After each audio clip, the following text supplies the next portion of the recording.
మహాదేవుడి లీలా విలాసము, మహాశివ పురాణము, సచిత్ర నిత్యపారాయణ గ్రంథము. హాలాహలము సేవించిన శివుడు. హాలాస్యేశ దయామూర్తే హాలాహల లసద్గళ నమస్తుభ్యం నమస్తుభ్యం నమస్తుభ్యం మహేశ్వర. దేవదానవులు అమృతం కోసం క్షీరసాగర మథనం చెయ్యడానికి చేతులు కలిపారు. విష్ణువు కూర్మావతారం ధరించి మందర పర్వతాన్ని తన వీపున మోశాడు. వాసుకి కవ్వపు తాడుగా అమిరాడు. వాసుకిని త్రాడుగా చేసుకుని మందరమనే కవ్వానికి చుట్టి మదిస్తూ ఉన్నారు. అతడికి 1000 తలలు, శరీరము వజ్రం కంటే కఠినమైనది. దాన్ని వారి శక్తి కొద్దీ లాగగా అలసిపోయి ముఖాన వెంట విషం క్రక్కింది. ఆ విషం సముద్రంలో పడింది.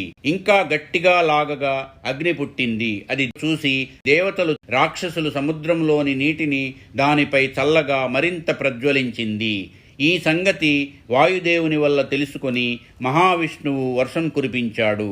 అందువలన అగ్ని చల్లారింది. కానీ విషం తీవ్రంగా వ్యాపించి బాధ అధికరించింది.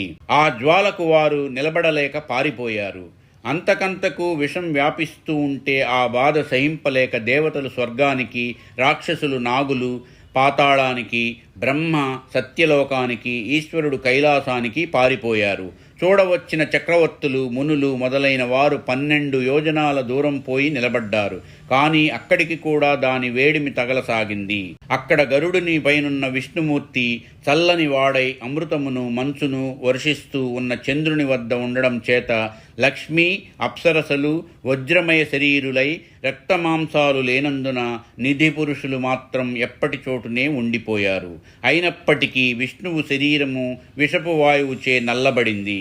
అది మొదలు విష్ణువు కృష్ణుడనే పేరు పొందాడు. ఇంతలో ఆ విషం యొక్క వేడిమి బ్రహ్మలోకం వరకు వ్యాపించింది. అప్పటికే దేవతలందరూ బ్రహ్మ వద్దకేగి మొరపెట్టుకుంటున్నారు. ఈ హాలాహలపు బాధ తొలగింప తనకు సమర్థత లేనందున బ్రహ్మ దేవతలందరినీ తోడుకొని కైలాసములోని మహాదేవుని వద్దకు వెళ్ళారు. పరమేశ్వరుడు వారిని చూసి ఇలా రావటానికి కారణం ఏమిటి అని అడిగాడు. అందుకు ఆ దేవతలు విషం వలన బాధలను తెలుపుతూ రక్షింపమని పరిపరి విధాల ప్రార్థించారు. సదాశివుడు కరుణాసముద్రుడు కనుక వారిని ఆపద నుంచి రక్షింప సంకల్పించాడు. వెంటనే వారితో విషం ఉన్న సముద్ర తీరానికి పోయి ఆ మహా విషాన్ని రేగుపండువలే చిన్న ముద్దగా చేసి గుటుక్కున మృంగి తన కంఠములో నిలుపుకున్నాడు. దాని వేడిమిచే ఆయన సొమ్మసిల్లటం గాంచి బ్రహ్మ విష్ణువులు భయపడి చంద్రుని గంగను ఆయన శిరస్సున నియమించారు. అందుచేత కొంతసేపటికి శివుడు తెలివొంది గంగను, చంద్రుని చూసి వారి వల్ల తనకు స్వాంతన కలగడం తెలుసుకొని వారిని వరాలు కోరుకోమన్నాడు. అందుకు చంద్రుడు ఇలా అన్నాడు: స్వామి, నా జన్మదినం సోమవారం కనుక ఆ దినాన తమను పూజించే మానవులకు యజ్ఞఫలం ఇచ్చి కైలాసంలో వారికి నివాసం అనుగ్రహించండి. పిదప గంగ ఇలా కోరింది: ప్రభూ, సోమవారం నాడు నీకు అభిషేకం చేసే వారికి 1,000,000 తీర్థాలు సేవించిన ఫలం అనుగ్రహించు. వారి కోర్కెలను నెరవేర్చు.